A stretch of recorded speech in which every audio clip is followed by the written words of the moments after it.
तो प्यारे मित्रों, एक खजाना हमारे भीतर है, शांति का, जागृति का, प्रीति का, परम आनंद का, सच्चिदानंद का। प्राचीन युग में, विशेषकर पूर्वी देशों में, जिसे विद्या कहा जाता था, उसका मतलब होता था आत्म जागरण की कला, द आर्ट ऑफ मेडिटेशन। स्वयं का बोध कैसे हो, और इसको बहुत ज्यादा एम्फेसाइज किया था। निश्चित यह बहुत महत्वपूर्ण बात थी। व्यक्ति के जीवन में शांति और संतोष, एक परम तृप्ति का एहसास तभी आ सकता है वह जब स्वयं को जाने। तो आत्मज्ञान की कला को ही वास्तविक विद्या कहा जाता था। फिर धीरे धीरे पूरब गुलाम होता चला गया पश्चिम का। फिर पश्चिम की जो शिक्षा प्रणाली थी उसने टेक ओवर कर लिया। आज जिस प्रकार की शिक्षा सारी दुनिया में प्रचलित है, पूरब में भी प्रचलित है, वह पश्चिमी शिक्षा है। पश्चिम में एक दूसरे ढंग का विकास हुआ था, मटेरियलिस्टिक ढंग का, भौतिकवादी। निश्चित रूप से उन्होंने बड़ी सफलताएं हासिल की, बहुत शक्ति पैदा की, विज्ञान के सैकड़ों आयामों में बहुत गति की, प्रकृति के नियम खोजे और उसके द्वारा बहुत शक्ति अर्जित की। जब शांति और शक्ति में क्लेश होता है, हमेशा याद रखना, शक्ति जीत जाएगी। ये ऐसे ही जैसे फूल और पत्थर में अगर टक्कर होगी, फूल मारा जाएगा, पत्थर जीत जाएगा। इससे यह सिद्ध नहीं होता कि पत्थर श्रेष्ठ है। पत्थर तो मुर्दा है, श्रेष्ठ तो फूल ही है। लेकिन इस संघर्ष में हमेशा पत्थर जीतेगा, चट्टान जीतेगी, फूल कुचला जाएगा। कुछ ऐसा ही दुर्भाग्य इतिहास में हुआ। जब मैं पहली बार जापान गया और मेरे मन में जो धारणा थी जापान के बारे में, ओशो से सुन सुन के, जैन सदगुरुओं की कहानियां, वहां जाके मैंने खूब खोजबीन करने की कोशिश की। वैसा कुछ भी कहीं नहीं बचा जो आज से 70, 80, 90 साल पहले था।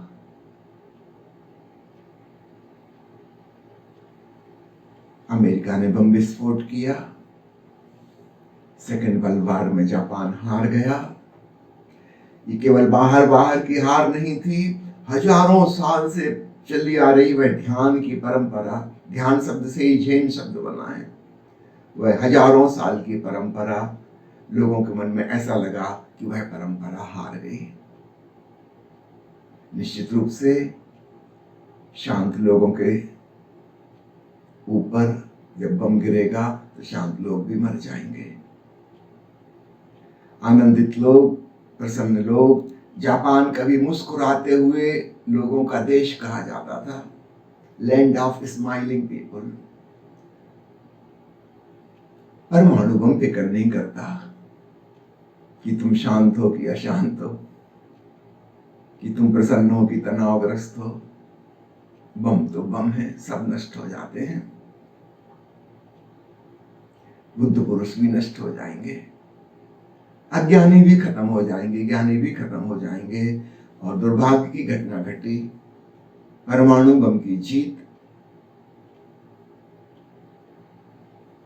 उसकी वजह से जो नई पीढ़ी आई उसके मन में आदर्श हो गया अमेरिका, आदर्श हो गया अंग्रेजी भाषा सीखना, आदर्श हो गया विज्ञान में प्रगति करना। पुरानी परंपराओं का जो मूल्य था, वैल्यूएशन था, वो सब गिर गया, खत्म हो गया। कोई ध्यान सीखने में इंटरेस्टेड नहीं। जैन का तो लोगों ने नाम ही नहीं सुना। अब तो सेकेंड वर्ल्ड वॉर हुए काफी समय बीत गया, अब तो तीसरी चौथी पीढ़ी आ गई। बुद्ध केवल एक शब्द रह गया, मैंने एक सज्जन से पूछा कि आप किस धर्म में श्रद्धा करते हैं।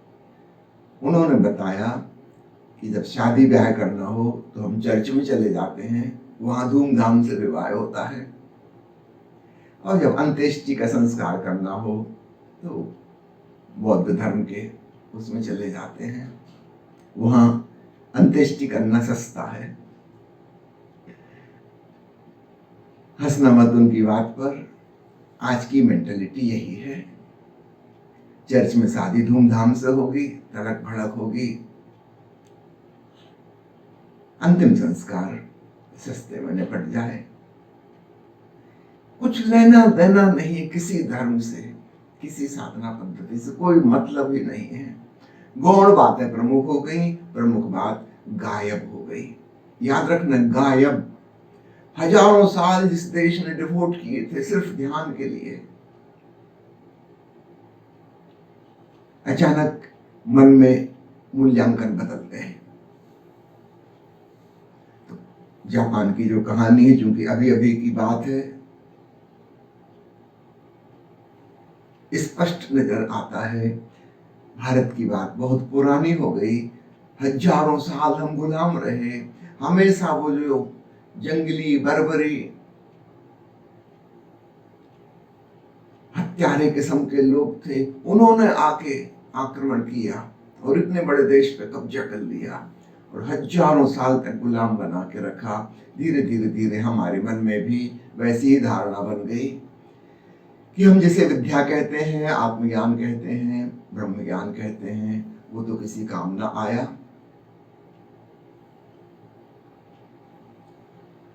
धीरे धीरे हम भी मटेरियलिस्टिक एटीट्यूड वाले, पदार्थवादी दृष्टिकोण वाले होते चले गए। अध्यात्मवाद कहीं दूर छूट गया।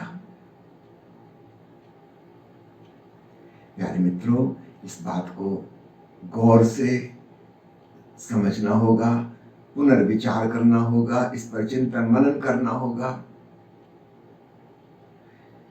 निश्चित रूप से बाहर का जो विज्ञान है, विज्ञान की जो शिक्षा है, उससे हमको सुविधाएं मिल सकती हैं, शक्ति मिल सकती है, संपत्ति मिल सकती है, अच्छा मकान, अच्छी कार, अच्छा मोबाइल, अच्छे यातायात के साधन, अच्छी सड़क, हम खूबसूरत नगर बसा सकते हैं।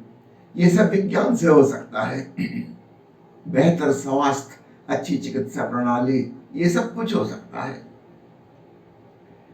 लेकिन इससे शांति, प्रेम, भाईचारा, आनंद, वसुधैव कुटुंबकम नहीं हो सकता। वह भीतर की चीज है, वह भीतर से ही प्राप्त करनी होगी। उसके लिए हमें ध्यान सीखना होगा।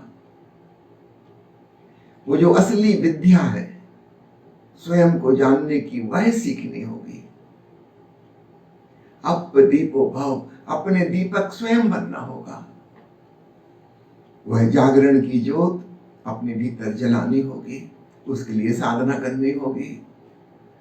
तो बाहर की क्षुद्र डिग्री को प्राप्त करने के लिए हम 25-25 साल 30 साल लगा रहे हैं, तब जाके कोई पोस्ट ग्रेजुएशन और डॉक्टरेट हासिल कर पाता है।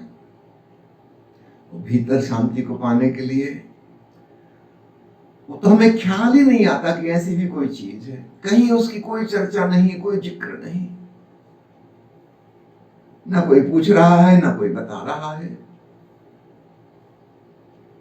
सारी दुनिया में मानसिक रोग बढ़ते चले जाते हैं, आतंकवाद फैलता चला जाता है, युद्ध युद्ध और युद्ध, लगता है हम अंतिम विश्व युद्ध की तरफ आगे बढ़ रहे हैं।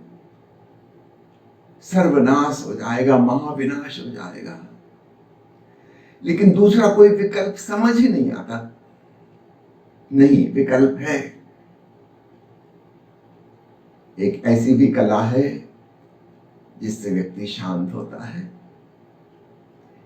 जैसे विज्ञान से बाहर की समृद्धि और बाहर की शक्ति प्राप्त होती है, ठीक ऐसे ही ध्यान से आत्मशक्ति का एहसास होता है, अपनी रहस्यमय जीवन ऊर्जा से परिचय होता है, परम शांति का खजाना खुलता है। अतीत में मनुष्य जाति विभाजित रही। मोटे मोटे तौर से हम कह सकते हैं स्पिरिचुअलिस्ट और मटेरियलिस्ट, पूरब और पश्चिम का भेद। एक ने जोर दिया कि केवल अपने भीतर डूबना ही सब कुछ है, बाहर की उपेक्षा कर दो, छोड़ दो, भाग जाओ, त्याग कर दो बाहर के जीवन का, घर का, परिवार का, संसार का, समाज का, जाके दूर जंगल में गुफा में बैठ जाओ, ध्यान करो बस।